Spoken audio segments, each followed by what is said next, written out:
लोग देख रहे थे कि रामगंज में चली गोलीबारी के सिलसिले में इन परिवारों में आपसी मतभेद।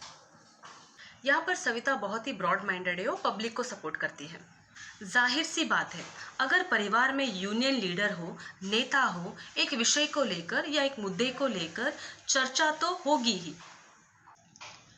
कहानी में क्या हुआ आगे बताती हूँ। आखिर विद्रोह क्यों किया गया है, क्या ये देखना सरकार का कर्तव्य नहीं है?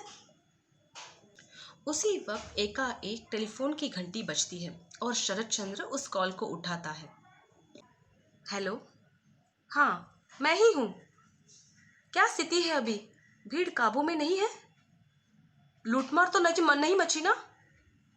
अच्छा, घायल कितने हुए? हे भगवान, 5 वही मर गए? 20 घायल अस्पताल में है? ठीक है, मैं अभी आता हूं। रुकिए, आप ऐसे नहीं जा सकते। लक्ष्मी चंद्र पुलिस बुलाने के लिए कहते हैं। पुलिस क्या करेगी? चलिए मैं चलती हूँ। नहीं, घबराने की कोई बात नहीं है। पुलिस की गाड़ी बाहर है, मैं चला जाऊंगा। पुलिस जरूर होगी। जनता के नेता पुलिस की गाड़ी में ही जा सकते हैं। जो एक दिन जनता के आंखों के तारे थे, वे ही आज पुलिस के पहरे में जनता से मिलने के लिए जा रहे हैं। जाइए। उसी वक्त कप्तान विजय, जो पुलिस है, एकाएक आ जाते हैं। विजय, तुम यहाँ? विजय, क्या हुआ? सब ठीक तो है ना? विजय, अब क्या हाल है बाहर? विजय, ये तुमने क्या कर डाला?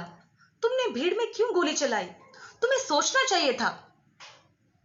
विजय ने जो कुछ भी किया है सोच समझ कर ही किया है और ठीक ही किया है। बहुत बुरा हुआ। जानते नहीं, अब जनता का राज है। जनता के राज में, जनतंत्र में जनता की ही चलती है। लेकिन विजय अपनी सफाई में कहता है कि लेकिन गुंडे की नहीं। हाँ, ठीक कहा तुमने विजय, वो गुंडे हैं। दंगा करने वाले गुंडे ही होते हैं। उपमंत्री शरद चंद्र का कहना है कि नहीं भैया, वे गुंडे नहीं होते। हाँ, गुंडों के बहकावे में जरूर आते हैं। इन भाइयों के सवालों का मुंह तोड़ जवाब देते हुए सविता कहती है कि सुनिए भाई साहब, बात यह है कि आप अपना संतुलन खो बैठे हैं। आप निरंकुश होते जा रहे हैं, खुद पर कंट्रोल ही नहीं है। आप अपने को केवल शासक मानने लगे हैं। आप भूल गए हैं कि जनराज में शासक कोई नहीं होता, सब सेवक होते हैं। जैसे जैसे सविता अपनी राय रख रही थी जनता को लेकर, इसे सुनकर सब लोग भड़क जाते हैं। लक्ष्मीचंद्र सविता की बातें सुन के उसको चुप कराना चाहते हैं। सविता बहू, तुम बहुत आगे बढ़ चुकी हो। स्वतंत्रता का युग है, इसका मतलब ये नहीं कि जो मुंह में आए वो बातें करे, बड़ों छोटों का विचार न करे। हाँ सविता, तुम्हें इतना तेज नहीं होना चाहिए। इस बात पर सविता माफी मांगती हुई कहती है कि क्षमा करें, मैं माफी चाहती हूँ। आपका अपमान मैं कभी नहीं कर सकती, ऐसा सोच भी नहीं सकती। पर इस नाते रिश्ते के ऊपर भी हम कुछ है। हम स्वतंत्र भारत की प्रजा हैं। हम एक स्वतंत्र देश के नागरिक हैं। हम सब इंसान हैं। इसी बात पर परिवार में आपसी मतभेद होता रहता है। उसी वक्त सुभाष चंद्र, जो जननेता है, वो आ जाता है। नमस्ते दादाजी, मुझे एक बात कहना है।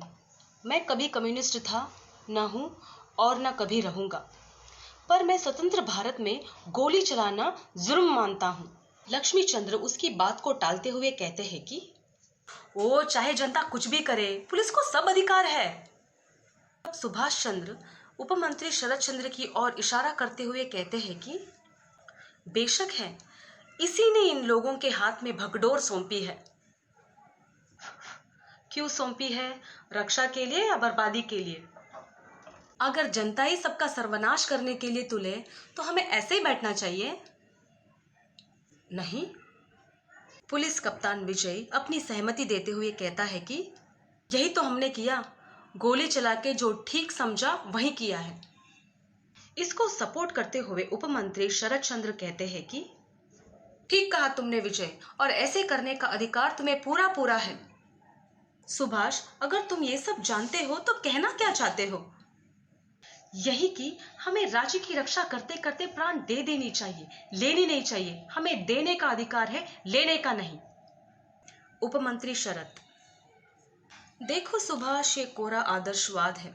आखिर तुम साबित क्या करना चाहते हो? मैं आदर्शवादी हूं। दुनिया के हर एक इंसान को मैं आदर्शवाद का पाठ पढ़ाऊंगा। इसका व्यंग्य करते हुए उपमंत्री शरद चंद्र कहते हैं कि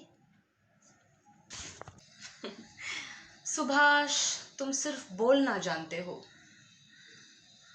सुभाष को सहा नहीं गया, इसीलिए वो चैलेंज करता है कि